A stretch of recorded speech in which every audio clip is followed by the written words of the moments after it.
When I was offered the position of Deputy Secretary General, it's massive, it's very humbling, but I still get questions, and it's always men who come up and say, well, how many Deputy Secretary Generals are there? And you're thinking, and you say, okay, there's just one.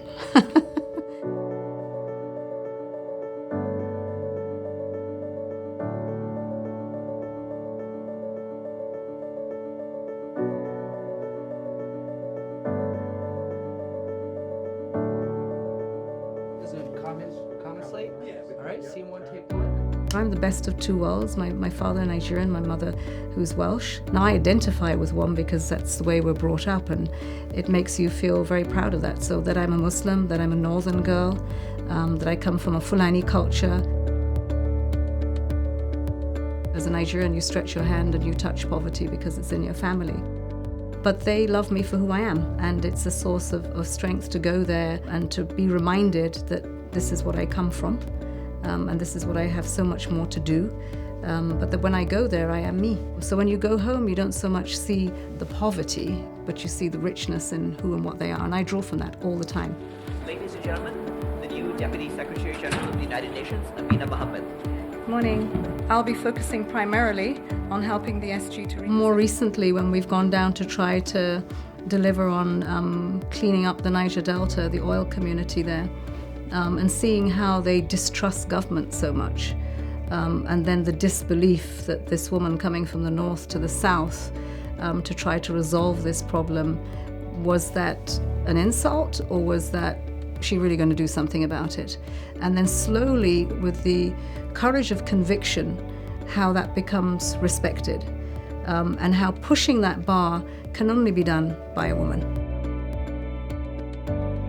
One of the instances was the boys had gone and blown up a pipe again. And so when I went down to have a look at it, the people most affected by that pollution were women who were farming. And I thought, you're just not going to do this anymore. You're not going to be rewarded for bad behavior. When you're speaking to young boys like that, they see you as a mother. And so they don't think that you're cheating them.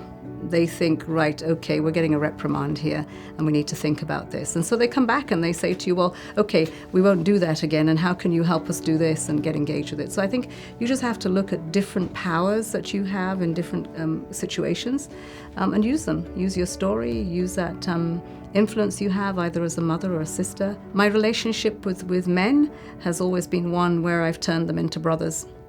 I never had any, and I think most of the relationships that have endured today are because that's how they see me, as their sister, and I see them as my brother, and that's sort of family, and it allows you certain latitude to do things that you could not have otherwise done in different circumstances. Probably easier in Africa as well, because we are very much about the family, and you may not be blood relations, but a sister and a brother, a sister and brother, yeah.